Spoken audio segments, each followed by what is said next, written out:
Hey there YouTube, Traffics here, bringing you guys my very first airsoft video.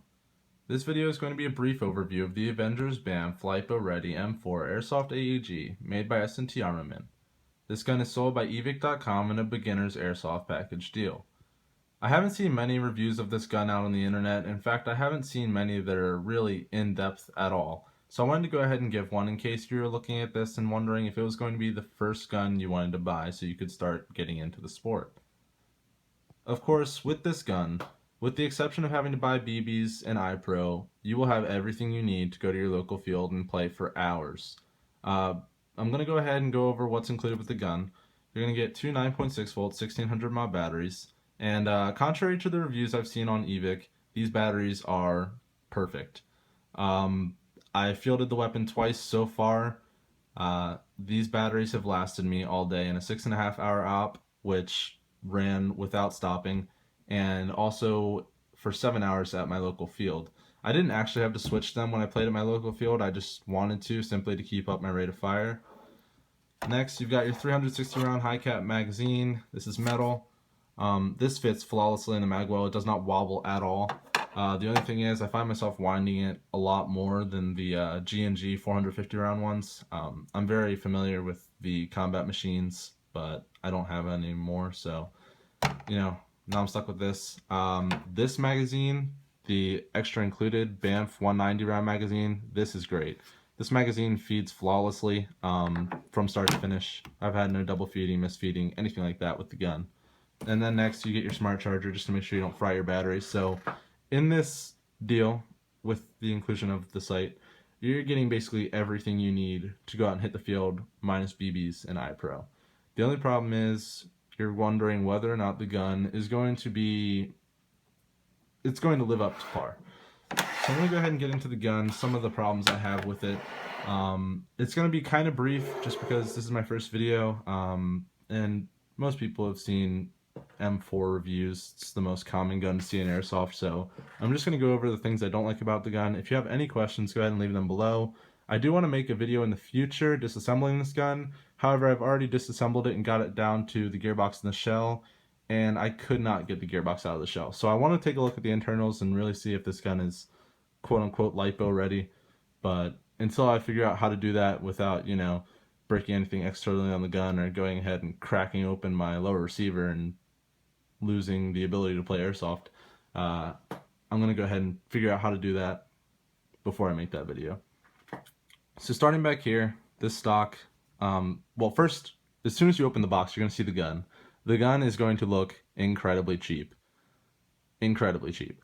This gun looks like it is made from the back to the stock, or from the stock to the receivers. This gun looks like it's made of ABS plastic. This is supposed to be the evic T1 micro red and green dot sight, but this is actually the Avengers T1 sight.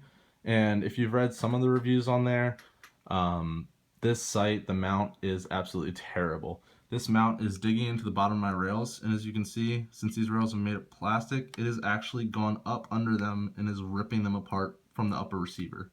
So, this isn't the sight that evic lists that the gun's supposed to come with. I might have to take that with them so I can get a different riser. But if you're going to get this package, just know that you're going to have a little issues with this being a little wobbly, and it's going to make zeroing the sight really hard. In addition to that, because this stock is actually so wobbly, sometimes you'll cheek your rifle and you'll think you're aiming straight, but because it twists a little, that little bit of a difference can actually, in tandem with this, make it very hard to get a straight on shot. This actually does have functioning bolt catch. The pin here, this pin I have secured with Teflon tape because this pin is too small for the lower receiver. So the first time I went to play with the gun, I was running into the field and I go to cheek my rifle and I'm looking straight down my gearbox. My upper receiver was on the floor because this body pin was so loose that it fell out while running. I put it back in, thought it was going to be secure, and then while sitting in, I guess, the briefing area, I pulled this lower receiver and upper receiver together. So if you can imagine me pulling these fingers together so that this comes together, if I tilt it to the side, this body pin would just fall straight out. So what I did was I looked up on YouTube how to fix this, and I found Teflon tape, and that was supposed to be the solution. Well, when I took the gun apart, this charging handle right here, the spring that runs along here, stretched. So I had to use wire cutters to cut the wires, making them small enough to keep a nice pull. And as you can tell, this actually doesn't click into place anymore. I have to click it into place. So I mean, it didn't affect the functionality of the gun. Neither of these two things did. But if you don't know your way around a gun, or you're not comfortable with watching a YouTube video and then imitating what's going on, this gun may be a little bit problematic for you. Out of the box, it's shooting 360 feet per second, and I have measured the distance that I can shoot with 0.2 gram BBs. That is about 125 to 130 feet. So I mean, the gun, it's decent. I know I've said only bad things about it, but as far as the gun goes, it shoots straight. The hop up is great. It's an AK style hop up. It's gonna be hard to show you guys now. One other little problem I have with the gun is that if you hold the stock right here, if you twist this just a little bit, you can actually see this upper receiver is incredibly loose. I can wiggle this whole thing back and forth. And this isn't the stock, this is actually the upper receiver. So get a bigger body pin. I'm not sure how to fix that altogether, but if you are going to get this gun, just know that there are some issues with the body just because of the cheap build and cheap make. But aside from the riser on the sight is great, the magazine's great, the batteries are great. Everything you're getting in this package, aside from the gun, adds up to $125. And so long as you're getting a $70 AEG and build quality, you're getting your money's worth. And are you getting that? Absolutely.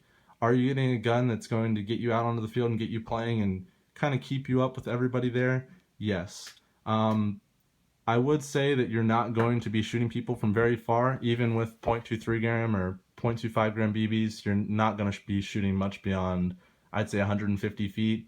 And at 360 feet per second with 0.2 gram BBs, you're not going to be sending BBs downrange very quickly. So, I mean, if you're going to get this gun, just know as a beginner, there are going to be some issues with your body pin. If this comes out and you have to do the Teflon tape and you don't really know what you're doing, these receivers slide apart. You could have issues with your spring, your gearbox. I haven't even figured out how to get it out of the shell. I've taken this pin out. I've taken this pin out. Taken this pin out. I've taken the bolt release off. I've taken the magazine release out. I've taken everything that needs to be taken out. I followed the instructions clearly, specifically, and I could not get the gearbox to come out. So I'm still figuring out how to do that. Once I do figure out how to do that, I will show you guys the internals. Somebody who's much more techie can tell you guys whether or not this gun is actually Lipo ready. So yeah, that's about it, guys. The gun shoots okay. I've had the G&G GR16s, the early combat machines, the pneumatic blowback ones. Those guns were great. In comparison, this gun does shoot well. I wouldn't say you're going to be keeping up with KWAs or HPAs. Absolutely not. But will you be able to go out on the field and have a great time? Absolutely. One other thing I wanted to get out of the way with this gun, one more small issue. I'm not sure if it's because of my receivers not being tight or something going on, because this is a micro switch trigger. I've read on places that your contacts in these actually wear out way faster. When I'm shooting really fast in semi and then I switch to auto, my gun will only shoot maybe 1 or 2 times and then it'll just stop. It won't do anything else. I'll switch it back to semi, it'll be fine. Switch it to auto, it'll shoot like 3 times. Switch back to semi, it'll be fine. Then if I hold these receivers together, I notice once I put more Teflon tape in here, and this upper receiver and lower receiver will hold together really well. I didn't have that issue. I'm not sure if it's because of the receivers being like this. Another thing that was happening was my motor was really, really warm. It was towards the end of the day that this was happening. So anybody who's more informed on guns than I am can go ahead and let you know what's going on there. But I just wanted to go ahead and get this review out there because I haven't seen many of them on there. Big takeaways. Yes, you're getting your money's worth. I would definitely recommend a new beginner to get this gun. You're not buying a low-end D-Boys gun in which you're saving money and you're going to be able to buy maybe an extra magazine, but then you have to worry about buying your smart charger and all that, and then you're getting a lower quality gun. This gun shoots fine, and you're not worried about buying an upper class or upper priced G&G like Sportline gun for like $200, $250, and then having to buy the battery, the smart charger, the magazine, the BBs, the iPro, all that For $195, you can add in maybe $15 for BBs, so that's what, $210. You're getting free shipping, so you go out and find yourself a $5 pair of goggles, you're on the field and playing for around $200, which is a great entry-level price. You don't have to worry about getting a chest rig or anything like that. You can pop one of the magazines into the gun. I put one of the magazines in my back pocket. I got a speed loader, put it in my right pocket, and I'm good to go and play for a day. So this is a great beginner's gun. If you guys have any questions about it, go ahead and leave them in the comments below. I'll try and get to them. And thanks for watching, guys.